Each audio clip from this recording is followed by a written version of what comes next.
Here are the DRC rules to check. In checking, the testing of specific rules is configured in the Rules to Check section of the dialog.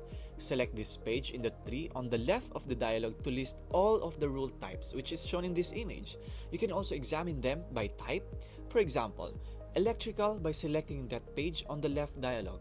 For most rule types, there are check boxes for online as you check as you work, and batch wherein you check this rule when the Run Design Rule Check button is clicked. Click to enable or disable the rules as required. Alternatively, right-click to display the context menu. This menu allows you to quickly toggle the online and batch settings.